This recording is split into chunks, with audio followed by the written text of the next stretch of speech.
واقعہ کربلا تاریخ کا دردناک واقعہ ہے۔ یہ اقتدار کی جنگ نہیں تھی، اقدار کی جنگ تھی۔ دو شخصیتوں کی لڑائی نہیں تھی، دو نظریات کا ٹکراؤ تھا۔ یہ حق اور باطل کا معرکہ تھا۔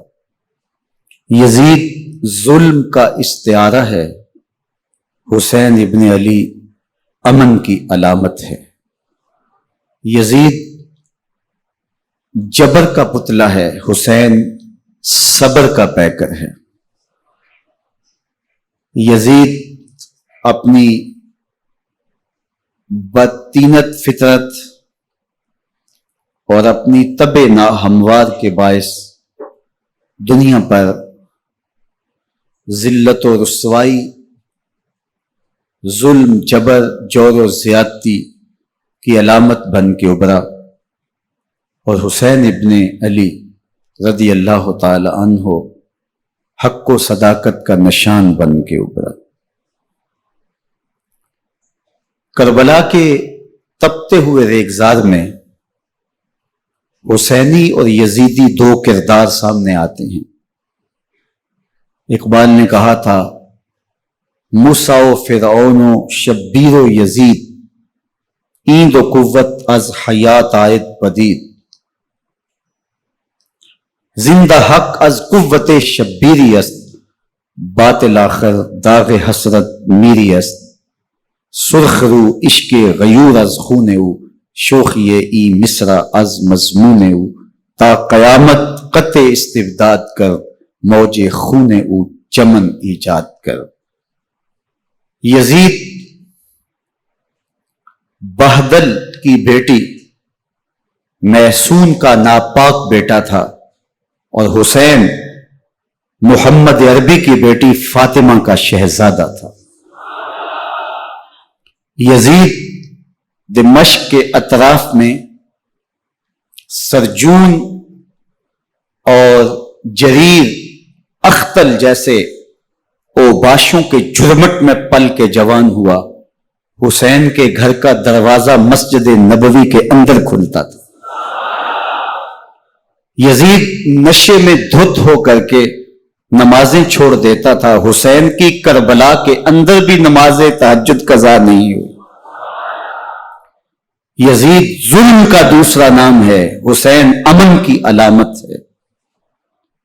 یزید نے زندگی میں ایک مرتبہ حج کیا اور شراب کے مٹکے ساتھ لے کے آیا، اور اختل اور دیگر گویوں اور مغنیوں کو اپنے ساتھ رکھا تاکہ سفر آسانی سے کٹے۔ حسین ابن علی نے 25 حج سواری ہونے کے باوجود پیدل کیے۔ یزید حج بیت اللہ کے بعد مدینہ المنورہ آیا اور شراب کی ایک مجلس بپا کی۔ حضرت امام حسین رضی اللہ تعالی عنہ جب وہاں پہنچے تو شراب کی پھیلی ہوئی بدبو کو محسوس کرتے ہوئے فرمایا، یہ بو کیسی ہے؟ تو نشے میں دھت یزید بولا، یہ شام میں بنتی ہے، اور ایک جام منگوایا اور اس کو پیتے ہوئے دوسرا جام حضرت امام حسین رضی اللہ تعالی عنہ کی طرف بڑھاتے ہوئے کہا، ابا عبداللہ لیجئے۔ تو حضرت امام حسین رضی اللہ تعالی عنہ نے فرمایا، میں اس کی طرف دیکھتا بھی نہیں ہوں، اور پھر وہ عشقی اشعار پڑھنے لگا۔ جب یزید کی شراب نوشی کا منظر امام حسین رضی اللہ تعالی عنہ اپنی آنکھوں سے دیکھ چکے تھے، تو مجھے بتاؤ یزید کے ہاتھ پہ امام حسین کا پاک ہاتھ کیسے آتا؟ حضرت امام حسین رضی اللہ تعالی عنہ جس ماحول میں پلے تھے، جس ماحول میں پرورش پائی تھی، جس ماحول میں رہے تھے، وہ پاکیزہ اور تقدس مآب ماحول تھا۔ اور یزید کبھی اطراف دمشق میں، کبھی غوطہ میں، کبھی الخزرہ محل میں، اور کبھی کہاں اور کبھی کہاں داد عیش دیتا رہا اور لہو و لعب کے اندر مصروف رہا، اور اس کی زندگی ان چیزوں سے عبارت تھی۔ وہ محرمات کو حلال قرار دیتا، شراب نوشی اس کی ہڈیوں میں رچی ہوئی تھی اور شریعت بیضا کا مذاق اڑایا کرتا، اور حسین ابن علی رضی اللہ تعالی عنہ کی دوستیاں جن لوگوں سے تھی وہ عبداللہ ابن عباس تھے، عبداللہ ابن عمر تھے، حضرت عبد الرحمن بن ابو بکر رضی اللہ تعالی عنہ تھے۔ یزید تو جوا کھیلتا رہا، یزید تو قمار بازی کرتا رہا، یزید تو شراب نوشی کرتا رہا، اور حسین ابن علی مسجد نبوی کے منبر میں حضور کے پہلوؤں میں بیٹھتے رہے۔ زمانے نے وہ منظر دیکھا کہ سرخ رنگ کے جوڑے پہنے ہوئے حسنین کریمین حجرہ فاطمہ سے نکلتے ہیں، کم عمری کی وجہ سے کبھی گرتے ہیں کبھی سنبھلتے ہیں، اور آقا کریم خطبہ ارشاد کر رہے ہیں، خطبہ چھوڑ کے حضور نے شہزادوں کو اٹھا لیا۔ وہ منظر بھی زمانے نے دیکھا۔ حضرت عبداللہ بن شداد کہتے ہیں کہ حضور سجدے میں تھے اور سجدہ اتنا طویل ہو گیا، ہمیں لگا یا تو وحی کا نزول ہو رہا ہے یا پھر اللہ کا حکم آ گیا اور اللہ کے محبوب کی روح قبض کر لی گئی۔ لیکن میں نے جب نظریں اٹھا کے ننکیوں سے دیکھا تو کیا منظر تھا کہ حسین ابن علی حضور کی پشت پہ بیٹھے ہوئے اور میرے آقا سجدے کو طول دے رہے ہیں۔ اللہ اکبر! حسین کے لیے پیغمبر کے سجدوں کو طول دیا جا رہا ہے۔ حسین ابن علی کبھی منبر پہ حضور کی اطراف میں بیٹھتے ہیں، وہ منظر بھی دنیا نے دیکھا کہ حضور کے مبارک کندھوں پر حسین ابن علی بیٹھے ہیں اور حضور کی زلفوں کو پکڑا ہوا ہے۔ تو حضرت عمر رضی اللہ تعالیٰ عنہ دیکھ کے کہتے ہیں واہ واہ کیسی سواری میسر آئی حسین ابن علی کو۔ تو میرے آقا مسکرا کے کہتے ہیں عمر سواری دیکھتے ہو سوار بھی تو دیکھو۔ اللہ اکبر! حضرت اسامہ بن زید بن حارثہ رضی اللہ تعالیٰ عنہ فرماتے ہیں رات کا ایک پہر گزر گیا اور مجھے حضور سے کوئی کام تھا، میں آقا کریم کی خدمت میں حاضر ہوا، در دولت پہ دستک دی، حضور تشریف لائے تو چادر اوڑی تھی، بکل کی ہوئی تھی میرے حضور نے، تو میں نے اپنی حاجت کہی تو حضور نے میری حاجت پوری کر دی۔ لیکن ایک منظر میں نے دیکھا کہ حضور نے جو چادر کی بکل فرمائی تھی اس کے اطراف میں پہلوؤں میں ابھار تھے جس طرح اندر کوئی ہو۔ مجھ سے نہ رہا گیا، میں نے پوچھ لیا، میں نے کہا بندہ نواز چادر کے اندر کیا ہے؟ فکاشفہ، تو حضور نے چادر کو کھول دیا۔ فائز الحسن والحسین علی ورکہ، تو کہتے ہیں میں نے اپنی آنکھوں سے دیکھا ایک پہلو سے امام حسین لپٹے ہوئے تھے، ایک پہلو سے امام حسن لپٹے ہوئے تھے۔ فرمایا یہ میرے بیٹے ہیں، یہ میری بیٹی کے بیٹے ہیں، اے اللہ میں ان سے پیار کرتا ہوں، تو بھی ان سے پیار کر، جو ان سے پیار کرے اس سے بھی پیار کر۔ ان کی محبت کا درس دیا، ان کے پیار کا سبق پڑھایا، کہا ان سے پیار کرنے والا میرے سے پیار کرنے والا ہے، ان سے بغض رکھنے والا میرے سے بغض رکھنے والا ہے۔ ان کی تکلیف حضور کو بے چین کر دیتی تھی۔ حضرت سیدہ فاطمہ الزہرا رضی اللہ تعالی عنہا کے گھر کے قریب سے گزرے تو حضرت امام حسین کے رونے کی آواز آ رہی تھی، تو آقا کریم علیہ السلام نے فرمایا کہ فاطمہ حسین کو چپ کرواؤ، الا تعلمی ان بقاءہ یوزینی، تو جانتی نہیں حسین کا رونا مجھے دکھ دیتا ہے۔ حسین ابن علی کو حضور رونے نہیں دیتے تھے، ان کو دکھی نہیں ہونے دیتے تھے، کیونکہ رسول اللہ صلی اللہ علیہ وسلم جانتے تھے کہ یہ کتنے دکھ سہے گا، کتنی تکلیفوں سے گزرے گا اور کتنے مصائب سہے گا۔ زمانے نے وہ گھڑیاں بھی دیکھی کہ حضرت حذیفہ بن یمان رضی اللہ تعالیٰ عنہ فرماتے ہیں کہ میں حضور کی خدمت میں نماز مغرب کی ادائیگی کے لیے حاضر ہوا، اور میں نے یہ اجازت خاص طور پہ اپنی ماں سے اس شرط پہ لی تھی کہ امی آپ مجھے اجازت دیں، میں حضور کی خدمت میں حاضر ہوتا ہوں، مغرب کی نماز بھی ادا کروں گا اور پھر حضور سے عرض کروں گا حضور میرے لیے اور میری ماں کے لیے بخشش کی دعا کر دیجئے۔ ماں نے اس شرط پہ اجازت دے دی اور میں حضور کی خدمت میں آ گیا، نماز مغرب ادا کی، سلام پھرا تو میرے دل میں آرزو تھی میں حضور سے عرض کروں حضور میرے لیے اور میری ماں کے لیے مغفرت کی بخشش کی دعا کر دیں، لیکن حضور عبادات میں، ذکر میں، نوافل میں ایسے مشغول ہوئے کہ میں آرزو رکھنے کے باوجود بھی عرض نہ کر سکا۔ خیر نماز عشاء کا وقت ہوا، اذان پکاری گئی، حضور مصلی پہ آئے، نماز پڑھی، سلام پھرا تو میرے دل میں پھر خیال آیا کہ ماں سے ایک نماز کی چھٹی لی تھی، نمازیں بھی 2 ہو گئیں، ماں نے جاتے پوچھنا ہے حضور سے میرے لیے اور اپنے لیے مغفرت کی بخشش کی دعا کروائی تھی تو کیا جواب دوں گا؟ اور حضور اٹھے اور کاشانہ اقدس کی طرف چل دیے۔ اب میرے دل میں یہ خیال رہ کے آ رہا تھا کہ ماں کو کیا جواب دوں گا، میں تو حضور سے بخشش و مغفرت کی دعا کروا ہی نہیں سکا۔ جب حضور چل پڑے تو غیر ارادی طور پہ میں بھی حضور کے پیچھے چل پڑا۔ چلنے میں تھوڑی سی رفتار تیز ہو گئی جس سے قدموں کی آہٹ پیدا ہوئی، تو جب آواز پیدا ہوئی تو حضور نے رخ پھیرے بغیر فرمایا من ھذا، میرے پیچھے پیچھے کون آ رہا ہے؟ پھر خود ہی کہا حذیفہ تو نہیں؟ تو میرا دل دھڑک رہا تھا، قلت نعم، میں نے کہا جی حضور میں حذیفہ ہوں۔ فرمایا ما حاجتک غفر اللہ لک ولامک، کیا کام ہے؟ اللہ تجھے بھی بخش دے، تیری ماں کو بھی بخش دے۔ اب جو کام تھا وہ جنبش لب سے پہلے ہی ہو گیا، یہاں تو لفظوں کا سہارا بھی نہیں لینا پڑتا، وہ بند لبوں کی بولیاں بھی سنتے ہیں۔ اقبال بولا ہے فروغت صبح آثار و دہور، چشم تو بھی نندائے ما فی الصدور، تیری نظر تو سینوں کے چھپے راز بھی دیکھتی۔ تو کہا ما حاجتوں کا غفر اللہ لک ولامک، اللہ تجھے بخش دے، تیری ماں کی بھی مغفرت کر دے، کیا کام ہے؟ اب جو کام تھا وہ تو ہو گیا۔ تو میرے حضور نے ارشاد فرمایا حذیفہ سنو، ابھی ایک فرشتہ آیا ہے جو اس سے قبل دھرتی پر پہلے کبھی نہیں آیا، آج پہلی مرتبہ اللہ سے اجازت لے کے 2 کام کرنے آیا ہے۔ ایک تو مجھے سلام کرنے آیا ہے اور دوسرا خوشخبری دینے آیا ہے کہ آپ کی بیٹی فاطمہ جنتی عورتوں کی سردار ہے اور حسن اور حسین جنتی جوانوں کے سردار۔ ایک طرف یزید ناپاک میسون کا پلیت بیٹا اور ایک طرف محمد عربی کا نواسا، فاطمہ کے دودھ کا اثر، علی المرتضی کے خون کی تاثیر، رسول اللہ صلی اللہ علیہ وسلم کے کندھوں پہ بیٹھنے والا۔ ایک دن حضور نے امام حسین رضی اللہ تعالیٰ عنہ کے ہاتھ پکڑ لیے اور ان کے پاؤں اپنے پاؤں پہ رکھے اور پھر فرمایا بیٹے آگے بڑھو، اور ان کے پاؤں حضور کی پنڈلیوں پہ آئے۔ پھر کہا بیٹے اور آگے بڑھو، حتیٰ کہ ان کے پاؤں حضور کی رانوں پہ آئے۔ پھر فرمایا بیٹا اور آگے بڑھو، تو ان کے پاؤں حضور کے مبارک بطن اقدس پہ آئے۔ پھر بازوؤں کو کھینچ کے اپنے قریب کیا اور حسین ابن علی کے منہ میں اپنی زبان رکھ دی، اور وہ اس طرح چوس رہے تھے جس طرح کھجور چوسی جاتی ہے۔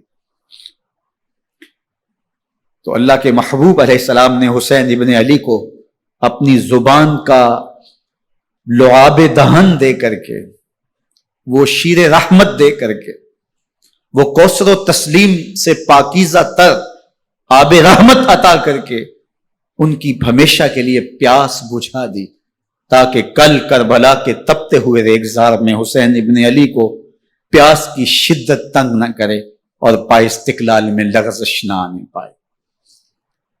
ان نازوں سے پالے ہوئے حسین کو، ان محبتوں سے پالے ہوئے حسین ابن علی کو امتحان بھی اتنے بڑے درپیش تھے۔ یاری تیری سونا پر ازمیشاں تیریاں اگ، سونا پرکھیا جامدہ ہے نال اگاں دے لگ۔ جتنا بڑا شخص ہوتا ہے اتنی آزمائشیں بھی بڑی ہوتی ہیں۔ پیغمبر رحمت کی آغوش میں کھیلنے والا، حجرہ فاطمہ کا جانشین، مصلی رسول کا وارث، منبر رسول صلی اللہ علیہ وآلہ وسلم پر حضور کے مبارک پہلو اور گود میں بیٹھنے والا حسین، حضور کی زبان چوسنے والا حسین، حضور کے کندھوں پہ سواری کرنے والا حسین، آقا کریم علیہ الصلوۃ والسلام کے مبارک سجدے کی حالت کے اندر حضور کی پشت پہ کھیلنے والا حسین، جس حسین کا دروازہ مسجد نبوی کے اندر کھلتا تھا اور یزید کی کرتوتوں کے چشم دید گواہ تھے۔ یزید جب تخت نشین ہوتا ہے تو اسے یہ فکر ہوتی ہے کہ امام حسین، عبداللہ بن زبیر، عبداللہ بن عمر، عبداللہ ابن عباس یہ میری بیعت کریں، اور وہ ولید بن عقبہ کو لکھتا ہے کہ ہر صورت میں ان کی بیعت لو، اور اگر بیعت نہ دیں تو سختی کرو۔ حضرت امام حسین رضی اللہ تعالی عنہ کو بلاوا آتا ہے کہ آپ کو دارالامارت میں گورنر ہاؤس میں بلایا جا رہا ہے۔ ولید بن عقبہ کا پیغام آپ کو پہنچتا ہے۔ آپ اس وقت فرماتے ہیں کہ اس وقت جو پیغام پہنچا ہے وہ کسی خطرے سے خالی نہیں ہے، تو کچھ سواروں کو ساتھ لیا، کہا تم دارالعمارت کے باہر کھڑے رہنا، اگر میری آواز بلند ہوئی تو اندر آ جانا، ورنہ تم انتظار کرنا۔ آپ اندر گئے۔ ولید بن عقبہ نے مروان کو بھی بلایا تھا۔ مروان بن حکم یہ گورنر مدینہ ولید سے پہلے رہ چکا ہے، تو اس نے مشورہ دیا کہ سختی کی جائے۔ خیر ولید بن عقبہ نے کہا کہ یہ خط ہے، حضرت امیر معاویہ کا انتقال ہو گیا اور یزید تخت نشین ہوا ہے، لہذا وہ آپ سے بیعت کا مطالبہ کرتا ہے۔ تو حضرت امام حسین رضی اللہ تعالیٰ عنہ نے فرمایا کہ میرے جیسا شخص یوں چھپ کے بیعت نہیں کر سکتا، اور آپ واپس پلٹے۔ مروان بن حکم نے ولید بن عقبہ کو کہا کہ یہ موقع ہے، جانے نہ دیا جائے، اگر یہ نکل گئے تو دوبارہ تم قابو نہیں پا سکو گے، اور انہیں یہیں قتل کر دیا جائے۔ حضرت امام حسین رضی اللہ تعالیٰ عنہ نے یہ بات سن لی۔ کہتے ہیں حضرت امام حسین انہی قدموں کے بل واپس پلٹے اور مروان بن حکم سے مخاطب ہو کے کہا، مروان کیا بول رہا ہے؟ وہ خاموش ہو گیا۔ فرمایا تو جانتا نہیں ہم کون ہیں؟ آنا حسین ابن علی ابن ابی طالب، میں حسین ہوں، میں علی کا بیٹا ہوں، ہمارے گھر میں قرآن اترتا رہا ہے، وحی کا نزول ہوتا رہا ہے، اور یزید فاسق ہے، فاجر ہے، مسلمانوں کا قاتل ہے اور شرابی ہے، میں ڈنکے کی چوٹ پہ یزید کی بیعت سے انکار کرتا ہوں۔ بس حیدری کچھار سے محمدی شیر نکل آیا ہے۔ اب اوسان خطا ہو گئے، راستہ چھوڑ دیا، واپس آئے، سیدہ زینب سے ملے، کہا مدینے کو چھوڑنا پڑے گا۔ کہا بھیا کیا ہوا؟ کہا یزید بیعت لینے پہ مصر ہے اور میں کسی صورت بھی بیعت نہیں کروں گا۔ رسول اللہ کا مدینہ ہمارے خون سے لالازار بنے گا، میں نہیں چاہتا کہ حضور کے شہر نور کی حرمت پامال ہو۔ دوستو وہ کیسا منظر ہوگا جب حسین ابن علی نے آخری حاضری حضور کے روضے پہ دی ہوگی۔ حاجی یا معتمر 10 دن کے لیے، 8 دن کے لیے، 20 دن کے لیے مدینہ المنورہ عارضی سکونت اختیار کرتا ہے، اور حضور کے روضہ انور سے، اس شہر نور سے، ان گلیوں سے، ان بام و در سے ایسا مانوس ہو جاتا ہے کہ جب واپس پلٹ رہا ہوتا ہے ان دعاؤں کے ساتھ کہ دوبارہ آنا بھی نصیب ہو، اور اسے لگتا ہے کہ میں دوبارہ بھی بلایا جاؤں گا، لیکن اس کے باوجود شہر حبیب چھوڑنا قیامت سے کم نہیں ہوتا۔ اعظم چشتی مرحوم آخری بار جب حضور کے روضہ انور پہ گئے تو بیمار تھے، ویل چیئر پہ تھے۔ باب بقی سے باہر نکلے تو خادم سے کہا کہ میری ویل چیئر پیچھے سے کھینچو تاکہ میرا رخ روضہ انور کی طرف رہے، اور وہ پیچھے سے کھینچتا چلا جا رہا ہے، اور جب باب مکہ سے پیچھے جنت البقی کے قریب سے گنبد خضرا نگاہوں سے اوجل ہونے لگا تو اعظم چشتی مرحوم نے کہا، جاں بدن سے نکلتی ہے اعظم، جاں بدن سے نکلتی ہے اعظم، کوئی آسان ہے مدینے سے جدا ہونا، کوئی آسان ہے مدینے سے جدا ہونا۔ یہ اس شخص کی کہانی ہے جو 10 دن، 5 دن، مہینہ، 2 ماہ وہاں رہتا ہے اور پھر اس شہر کو چھوڑ کے آنا اس کے لیے آسان نہیں ہوتا۔ اور مجھے بتاؤ کہ حسین جو پیدا مدینے میں ہوا، جس کے گھر کا دروازہ مسجد نبوی کے اندر کھلتا تھا، جو مسجد نبوی کے اندر پرورش پا کے جوان ہوتا ہے اور مدینے کی گلیوں میں کھیلتا رہا، اس حسین ابن علی کے لیے مدینہ چھوڑنا، اور پھر وہ اس بات کا علم اور شعور رکھتے تھے کہ یہ آخری بار حضور کے در پہ حاضری ہے، دوبارہ اس شہر نور میں نہیں آ سکوں گا، تو کیا قیامت ہوگی اور کیا منظر ہوگا۔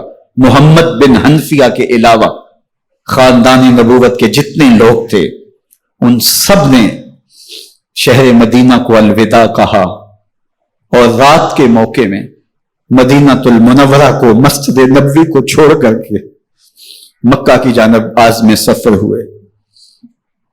3 شعبان المعظم کو مکہ المکرمہ پہنچتے ہیں، ادھر کوفیوں کے خطوط آنے شروع ہو جاتے ہیں۔ حضرت امام حسین رضی اللہ تعالیٰ عنہ مسلم بن عقیل رضی اللہ تعالیٰ عنہ کو صورتحال معلوم کرنے کے لیے بھیج دیتے ہیں۔ 40,000 کوفی آپ کے ہاتھ پہ بیعت کر لیتے ہیں۔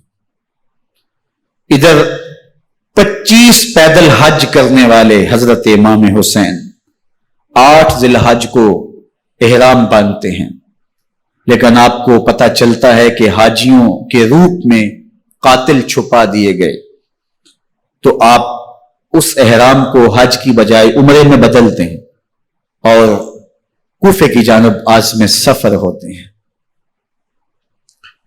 کائنات والو، ذرا سینے پہ ہاتھ رکھ کے دیکھو کہ یہ کتنا مشکل مرحلہ تھا۔ اس دین کی آبرو کو بچانے کے لیے حضرت امام حسین رضی اللہ تعالیٰ عنہ نے کتنا بڑا قدم اٹھایا۔ آپ کے بہیخہ، دوست، احباب عبداللہ بن عمر یہ سارے روکتے ہیں۔ عبداللہ بن عباس کہتے ہیں حضرت نہ جائیے، الکوفی لا یوفی، کوفی کبھی وفا نہیں کرتے۔ آپ کے والد کو وہاں شہید کیا گیا، لیکن آپ ایک فرض کو نبھانے جا رہے ہیں۔ میرے غم گسارو، میرے مہربانوں، نہ روکو مجھ کو جانے دو، مجھے نانے کے دی کی ڈوبتی کشتی بچانے دو۔ میں جاتا ہوں کہ دنیا پر وفا کا نام رہ جائے، میں رہوں نہ رہوں پر عظمت اسلام رہ جائے۔ میں نہیں جاتا تو نبی کے گھر کی آن جاتی ہے، میں نہیں جاتا تو نبی کے گھر کی آن جاتی ہے، تمہارا دین جاتا ہے، میری غیرت ایمان جاتی ہے۔ حضرت امام حسین یہاں سے چلتے ہیں، ابھی راستے میں ہی پہنچتے ہیں کہ یہ خبر آتی ہے کہ کوفے والوں نے بے وفائی کر دی۔ حضرت مسلم بن عقیل رضی اللہ تعالیٰ عنہ کو شہید کر دیا گیا، نعمان بن بشیر معزول کر دیے گئے، ابن مرجانہ ابن زیاد وہاں متعین کر دیا گیا جو سخت گیر شخص تھا، اور اس نے لوگوں کو ڈرایا، دمکایا، اور کوفے کے لوگوں کے دل بدل گئے اور وہ بیتیں توڑنے لگے۔ وہ منظر مسجد کوفہ کا کتنا دل گداز تھا۔ جب امام نماز کے لیے کھڑے ہوئے تو 40,000 لوگ آپ کے پیچھے تھا۔ جب سلام پھیرا اور امام نے دیکھا کہ پیچھے لوگ نہیں ہیں، پھر لوگوں نے اپنے دروازے بھی بند کر لیے۔ رات کی تنہائیاں ہیں اور حضرت مسلم بن عقیل کو کوئی پناہ دینے والا نہیں ہے۔ لوگوں نے دروازے بند کر لیے کہ کہیں ہمارے گھر میں نہ آ جائیں اور ہم مشقت اور حکومتی تشدد کا شکار نہ ہوں۔ کتنا دردناک لمحہ ہے حضرت مسلم بن عقیل رضی اللہ تعالیٰ عنہ پہ، اور پھر حضرت مسلم بن عقیل بے دردی سے شہید کر دیے جاتے ہیں۔ آپ ابھی راستے میں ہیں، یہ ساری کہانی پہنچتی ہے کہ حضرت مسلم شہید کر دیے گئے اور بے دردی سے شہید کر دیے گئے۔ وہ جنہوں نے خط لکھے تھے کہ ہم آپ کے ساتھ ہیں اور ہم منتظر ہیں، چشم بڑا ہیں، آپ کے قدموں کی چاپ سننے کے لیے بےتاب ہیں، آج انہوں نے بیتیں توڑ دی۔ 40,000 کوفی منحرف ہو گئے۔ مسجد کوفہ کا وہ منظر کس قدر روح کو تڑپا دینے والا تھا۔ ہم پچھلے سال عصر اور مغرب کے درمیان جب کوفہ پہنچے تو سورج ڈوبنے کے قریب تھا۔ میں نے اپنی زندگی میں اتنا اداس موسم کہیں نہیں دیکھا جتنا اداس موسم کوفے میں دیکھا۔ ایسے لگتا تھا جس طرح کوفے کی آب و ہوا آج بھی شرمندہ ہے۔ جو مسلم بن عقیل اور خاندان نبوت کے ساتھ اہل کوفہ نے کیا، حضرت امام حسین رضی اللہ تعالیٰ عنہ کو ان کے بہی خواہوں نے، اعزا نے، اقربا نے، دوستوں نے، آوان و انصار نے، ساتھیوں نے کہا کہ حضرت حالات یکسر تبدیل ہو گئے، اب ہمیں مراجعات کر جانی چاہیے، واپس پلٹ جانا چاہیے۔ تو حضرت امام حسین کافی سوچ بچار میں رہے۔ پھر اس کے بعد آپ نے فیصلہ کیا کہ ہم آگے بڑھیں گے۔ دوستوں نے کہا کہ حضرت اگر آپ آگے بڑھیں گے تو ہمیں لگتا ہے کہ وہ آپ کے ساتھ سلوک اچھا نہیں کریں گے اور آپ بچوں کے سامنے پیاس سے شہید کر دیے جائیں گے۔ تو حضرت امام حسین رضی اللہ تعالیٰ عنہ نے وہاں ایک خطبہ ارشاد فرمایا کہ لوگوں تم جو مجھے بتا رہے ہو مجھے اچھی طرح معلوم ہے، جو تم مجھے منظر پیش کر رہے ہو وہ میری نگاہوں میں ہے، اور جو کچھ ہونے والا ہے چشم تصور وہ منظر دیکھ رہی ہے۔ کیونکہ حضرت امام حسین رضی اللہ تعالیٰ عنہ کی شہادت کی خبر حضرت امام حسین کے پیدا ہوتے ہی خاندان نبوت میں عام تھی۔ حضور علیہ الصلوۃ والسلام کو یہ بات جبریل امین نے آ کے بتائی تھی جب حسین ابن علی کے ساتھ حضور محبت کا اظہار کر رہے تھے، تو یہ جبریل امین نے آ کے کہا تھا حضور آپ کا یہ بیٹا ارض طف میں شہید کر دیا جائے گا، اور کربلا کی مٹی لا کے حضور کو دی اور ام سلمہ کو حضور نے عطا کر دی۔ حضرت ام سلمہ کہتی ہیں کہ ایک دن میں سوئی تو خواب دیکھا کہ حضور کے مبارک بال بکھرے ہوئے ہیں اور سخت پریشان ہیں، تو میں نے کہا کہ حضور آپ کی یہ کیا حالت ہے؟ وَبِيَدِهِ قَارُورَةٌ، اور حضور کے ہاتھ میں ایک شیشی ہے، فِيهَا دَمٌ، جس کے اندر خون ہے۔ تو میں نے کہا حضور یہ کیا؟ فرمایا میں قتل گاہ حسین سے آ رہا ہوں اور یہ حسین ابن علی کا خون ہے۔ تو کہا 10 محرم کا دن تھا، دوپہر کا یہ منظر تھا، میں کیلولہ کر کے اٹھی، جب میں نے دیکھا تو وہ شیشی جس میں کربلا کی مٹی رکھی تھی وہ خون بن چکی تھی۔ تو یہ خبر پہلے دی گئی تھی، یہ بتا دیا گیا تھا۔ فرمایا میرے دوستو جو تم مجھے بتاتے ہو میں اس سے بے خبر نہیں ہوں، یہ سب کچھ ہونے والا ہے، لیکن اس کے باوجود میں کیوں جا رہا ہوں؟ تو آپ کا ایک تاریخ ساز جملہ ہے جو کربلا کے فلسفے کو ہمارے سامنے رکھتا ہے کہ یہ اتنا بڑا امتحان کیوں دیا۔ حضرت امام حسین رضی اللہ تعالیٰ عنہ نے فرمایا وَلَكُمْ فِيَّ أُسْوَةٌ، میں اس لیے جا رہا ہوں قیامت تک ظلم، جبر اور ناانصافی کے خلاف کھڑے ہونے والوں کے لیے کوئی نمونہ تو ہو۔ میری زندگی قیامت تک ظلم، جبر اور استحصالی نظام کے خلاف کھڑے ہونے والوں کے لیے نمونہ ہے۔ تو حضرت امام حسین رضی اللہ تعالیٰ عنہ نے حق اور باطل کے درمیان ایک سرخ لکیر کھینچ دی اپنے خون سے۔ اب حق اور باطل کا امتیاز کرنا مشکل نہیں ہے، کوئی باطل پہ اڑا رہے تو الگ بات ہے، لیکن امتیاز کرنا مشکل نہیں ہے۔ حدود بالکل واضح کر دی۔ اقبال نے یہاں کتنی خوبصورتی کے ساتھ اس مضمون کو نبھایا۔ سرخ رو عشق غیور از خون او، شوخی ای مصرع از مضمون او، تا قیامت قطع استبداد کر، موج خون او چمن ایجاد کر۔ ایک جہاں آباد کر دیا، حق اور باطل کی راہیں اجال دی۔ اب لوگوں کو یزید کا چہرہ پہچاننے میں دیر نہیں لگتی، وقت کے ہر یزید کا چہرہ آسانی سے پہچانا جا سکتا ہے۔ یہ معرفت زمانے کو کروائی کس نے؟ حسین ابن علی نے کروائی رضی اللہ تعالی عنہ۔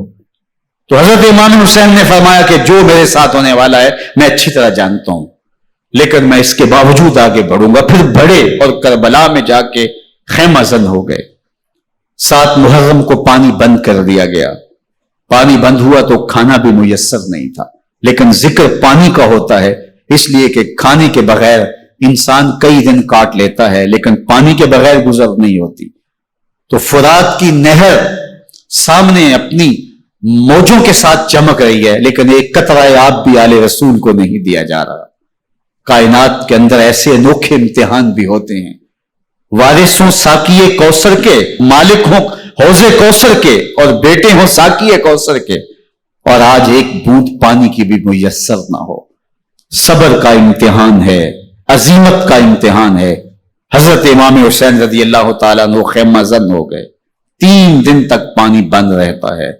9 محرم کو رات کی تنہائی میں حملہ آور ہونا چاہتے ہیں، لیکن آپ نے کہا کہ ہمیں اللہ کے حضور عبادت اور ذکر کے لیے وقت دیا جائے۔ ساری رات ذکر میں گزرتی ہے، عبادات میں گزرتی ہیں۔ رات کے اندھیرے میں آپ چراغ بجھا دیتے ہیں۔ آوان و انصار کو کہتے ہیں کہ ان کی دشمنی میرے ساتھ ہے، انہیں میرا خون چاہیے۔ اگر تم رات کی تاریکی میں نکل جاؤ تو میں تم سے کوئی مواخذہ نہیں کروں گا، اور یہ بھی تمہارا پیچھا نہیں کریں گے، اس لیے کہ ان کا مطلوب تم نہیں ہو، ان کا مطلوب میں ہوں۔ جب چراغ جلایا تو کوئی بھی نہیں گیا۔ مسلم بن نوسجہ کھڑے ہو کے کہتے ہیں اگر ہمارے بدن کو 70 بار کاٹا جائے اور جلایا جائے اور ہواؤں میں اڑا دیا جائے پھر بھی آپ کا ساتھ نہیں چھوڑیں گے۔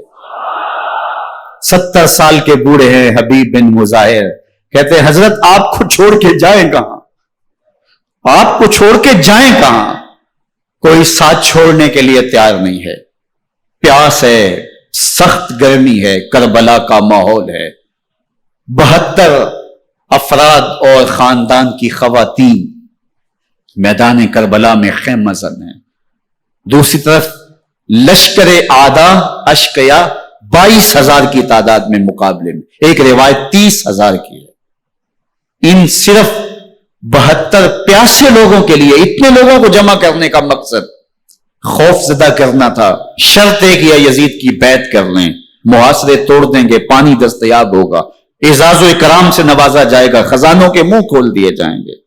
لیکن حسین ابن علی کہتے تھے سب کچھ لٹ جائے گا، باطل کے ہاتھ پہ ہاتھ نہیں رکھوں گا۔ اللہ اکبر۔ اب صبح طلوع ہوتی ہے، عاشور کا دن چڑھتا ہے، سورج اپنی پوری تمازت کے ساتھ گرمی برسا رہا ہے۔ آج خاندان نبوت کا امتحان زمانے نے دیکھنا، رسول اللہ کا لعاب چوسنے والا اس کے صبر کا آج امتحان ہے، حضور کے کندھوں پہ کھیلنے والے حسین کا آج امتحان ہے۔ اللہ اکبر۔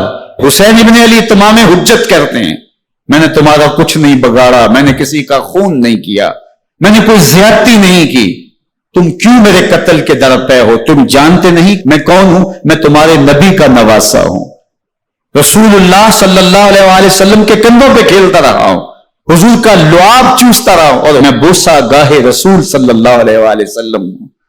لیکن ان اشقیاء کے دل پر کوئی چیز اثر انداز نہیں ہوتی۔ ایک ہور ہے، اللہ اس کے دل میں نرمی ڈالتا ہے۔ پہلے تو امام حسین کو گھیر کے لے کر کے آتا ہے، لیکن بعد میں وہ قافلہ یزید سے قافلہ حسین کی طرف آ جاتا ہے۔ امام حسین فرماتے تو دنیا میں بھی ہور ہے، آخرت میں بھی ہور ہے، آزادی مل جاتی ہے۔ باقی 22,000 کا لشکر جرار امام حسین کے قتل کے در پائے ہے۔ پھر تاریخ نے خاندان نبوت کا وہ انوکھا امتحان دیکھا۔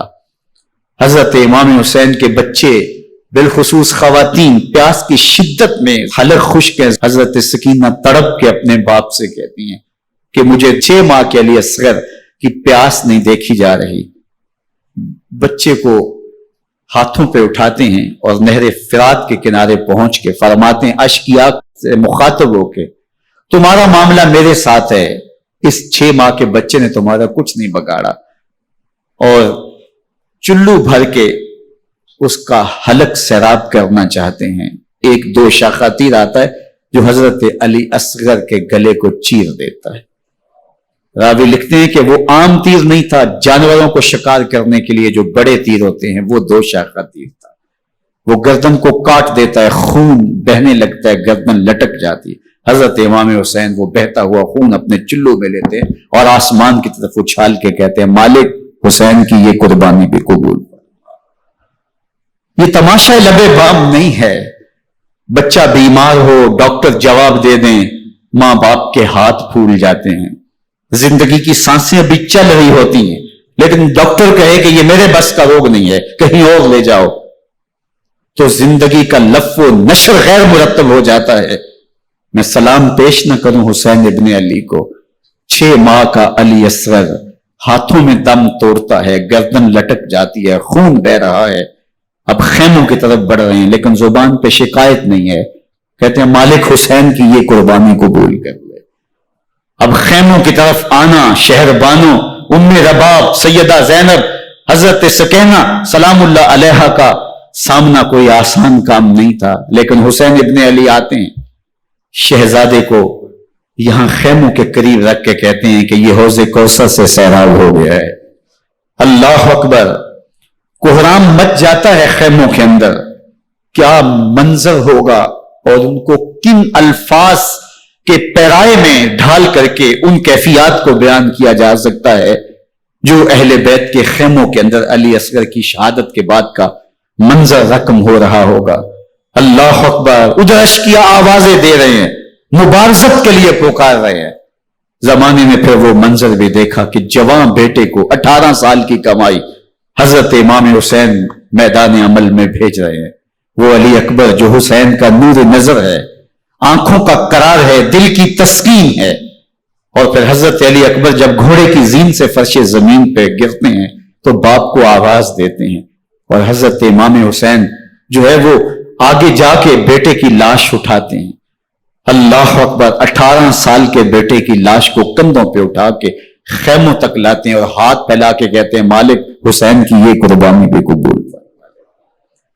کبھی قاسم بن حسن کی لاش اٹھا کے لاتے ہیں, کبھی اون و محمد کی لاشیں اٹھا کے لاتے ہیں, بتیجوں کی, بھانجوں کی, بھائی عباس کے کٹے ہوئے بازو اور زخموں سے چھدا ہوا لاشا. کیا کیا قیامتیں تھیں جو اس کربلا کے ایک میدان کے اندر نہیں توڑی گئیں. حضرت امام حسین پر دکھ پہ دکھ, تکلیفوں پہ تکلیفیں. اب 71 لاشیں اٹھا کے خیموں تک پہنچا چکے اور ادھر مبارزت کی دعوت دی جا رہی, آؤ میدان عمل میں آؤ, اب دیر کیوں کر رہے ہو. رسول اللہ کا حرم, رسول اللہ کی شہزادیاں جو نازوں میں پلی تھی, وہ کلیاں جو شبنم کا بوجھ بھی گوارا نہیں کر سکتی تھی, آج مصیبتوں کے پہاڑ ٹوٹ گئے.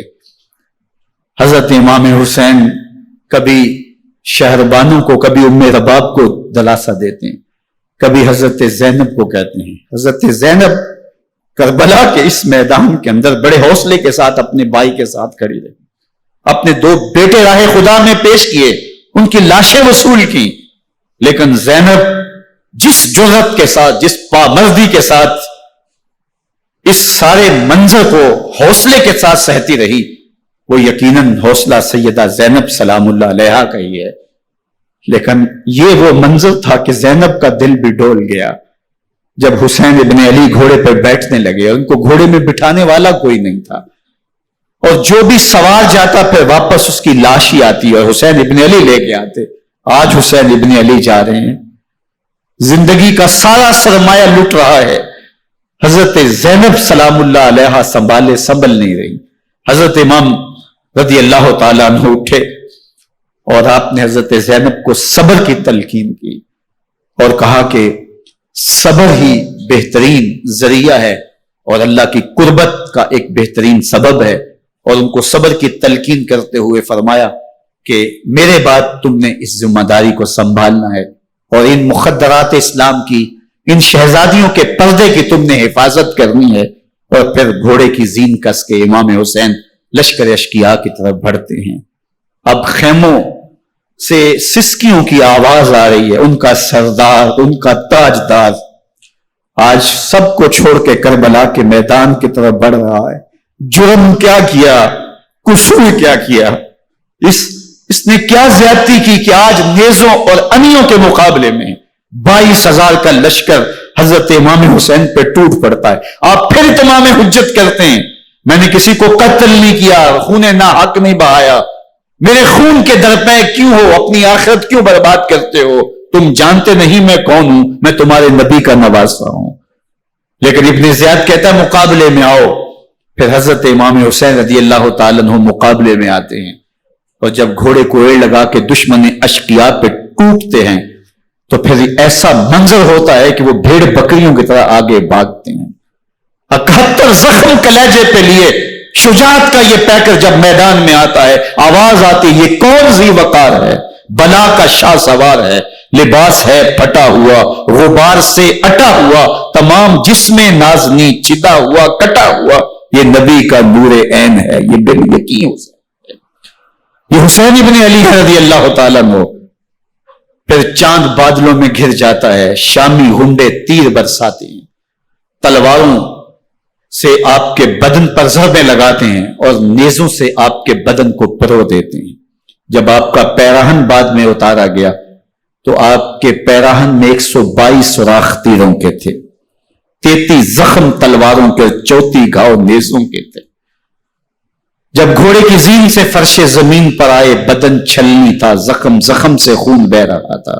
3 دن کا پیاسا حسین, اللہ اکبر, بدن زخموں سے چور, 71 لاشیں کلیجے پہ لیے, مخدرات اسلام کے پردے کا خیال دل میں الگ ہے, لیکن گھوڑے کی زین سے جب فرش زمین پہ امام حسین آتے ہیں, زبان پہ ہائے نہیں, نالا و شیون نہیں, چیخ و پکار نہیں, آتے ہی پیشانی سجدے میں رکھتے ہیں اور پکارتے ہیں اللہم ردن بقضائک